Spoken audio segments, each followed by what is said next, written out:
soirée cauchemar, parce qu'à tous les niveaux, le match était vraiment pas beau. L'ambiance pas terrible. Et puis des blessures. Voilà, et on parlait de Rabiot. J'espère pour lui que ça ne soit pas grave, mais quand tu fais Ah bah jusqu'à la trêve, c'est fini. ouais, quand tu fais ce genre de En match janvier, là. et qu'en plus tu as des blessés, c'est toujours emmerdant. Oui. Voilà.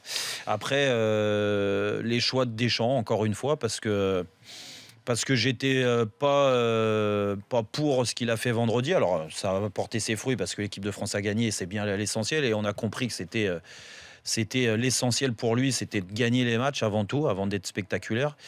Mais là, je m'attendais quand même à une équipe de France avec un autre visage.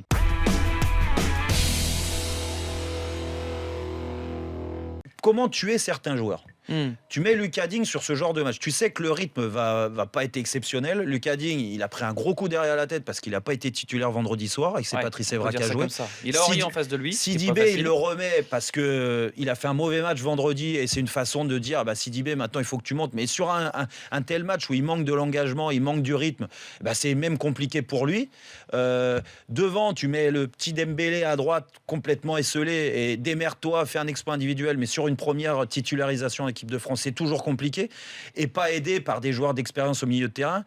Tu mets un Pogba dans un rôle en équipe de France où souvent on a dit qu'il n'aimait pas jouer là. Moi, je comprends plus rien. C'était l'occasion ce soir de le mettre de son côté. Exactement. Pourquoi il n'est pas de son côté? Voilà. Surtout que Rabiot en plus est certainement, plus à l'aise côté droit en plus de ça. Donc, ça c'est bizarre. Et alors le comble, tu mets Gamero en disant écoute Gamero, t'as pas joué vendredi parce que le jour où il sera fort dans un 4-3-3 comme ça, à mon avis, il faut vraiment que tu joues une équipe de quiche.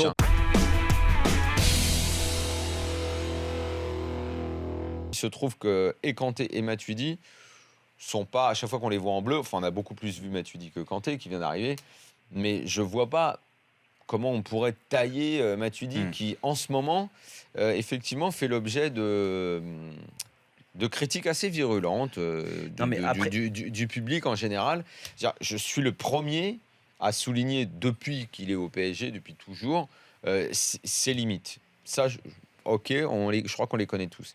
Mais de là à le descendre, on voit tous qu'il est moins technique, mais de là à le descendre ou à ne pas reconnaître son utilité dans l'équipe, que ce soit au PSG ou en équipe de France, non. Qu'on me dise avec du calme, je crois que Kanté est meilleur, je crois que Kanté apporte plus, ok, je prends ça.